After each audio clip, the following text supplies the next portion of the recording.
Hello प्यारे बच्चों, आज हम फिर से साथ में हैं। आज हम थोड़ी सी जानकारी लेंगे संयुक्त व्यंजन के बारे में। ठीक है बच्चों, पिछले वीडियो में मैंने आपको व्यंजन के सभी प्रकार समझाए थे। अब थोड़ा सा हम संयुक्त व्यंजन के बारे में भी जानेंगे कि ये क्या होते हैं। एकाधिक व्यंजन वर्णानां मेलनेन संयुक्त व्यंजनानि भवन्ति, अर्थात एक से अधिक व्यंजन वर्णों के मेल से संयुक्त व्यंजन का निर्माण होता है। ठीक है, जैसे छ से क्षत्रिय, त्र से त्रिशूल, ज्ञ से ज्ञानी, द्य और श से श्रमिक। छ से क्षत्रिय में क तथा श से षटकोण सम्मिलित है। त्र से त्रिशूल में त और र सम्मिलित है। ज्ञ से ज्ञानी में ज और इंग सम्मिलित है। द्य में द और य सम्मिलित है। और श्र से श्रमिक में श्र, श तथा र सम्मिलित है। जब हम इनका उच्चारण करते हैं तो आपने ध्यान दिया होगा, त्र में आपको त और र समझ में आता है। कक्षा जब बोलते हैं तो क और श समझ में आता है ना। ज्ञ बोलते हैं तो ज और इंग समझ में आता है। द्य में द और य, और श्र श्रमिक में श और रा। इसमें से जो श्र से श्रमिक है, इसको वर्णमाला में कोई स्थान नहीं दिया गया है, ना हिंदी में और ना ही अंग्रेजी में। परंतु हमारी जो हिंदी भाषा है, इसने कई शब्द ऐसे भी लिए हैं जिनका वर्णमाला में कोई समावेश नहीं होता।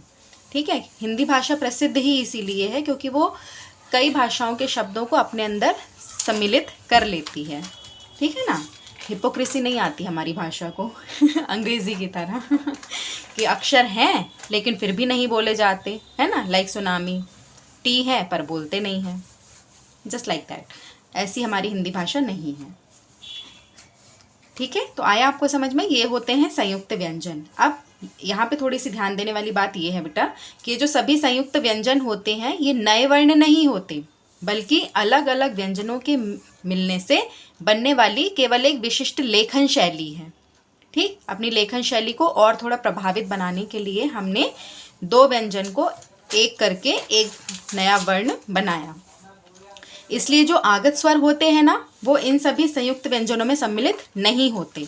अब आप कंफ्यूज होंगे, आगत स्वर ये क्या बता रही हैं मैम, है ना। तो आगत स्वर क्या होते हैं बेटा, जहाँ पहले स्वर था लेकिन इसका उच्चारण र और ई के रूप में होता है। मतलब है तो स्वर वहाँ पे, लेकिन जो हम उसको बोलते हैं तो वो र और ई यानी री के रूप में आता है। कैसे, ऋषि, कृपा, मृग। ठीक, ये है तो स्वर री ऋषि, है ना। कृपा, इसमें भी री की वो लगी है मात्रा, और मृग में भी री की मात्रा लगी है, लेकिन हम इसे कृपा पढ़ते हैं, कृपा। जैसे का में छोटी की मात्रा और नीचे रा की रेफ। और मृग को भी मृग पढ़ते हैं, तो ई का साउंड आ गया ना। इसीलिए इन्हें आगत स्वर कहते हैं कि है तो स्वर लेकिन उसका जो उच्चारण है वो र और ई के रूप में हो रहा है। ठीक, अगर आगे कभी पढ़ाते पढ़ाते ये आगत स्वर फिर से आए तो मैं आपको और अच्छे से समझाऊंगी। अभी फ़िलहाल के लिए तो आप इतना ही समझ लीजिए। ठीक है, तो आज आपको संयुक्त व्यंजन समझ में आ गए ना बेटा। चलिए अब मिलते हैं अगले वीडियो में अगले टॉपिक के साथ। ठीक है, अपना ध्यान रखिएगा, अपनी मम्मा का ध्यान रखिएगा। गॉड ब्लेस यू बच्चा, take care of your self, bye.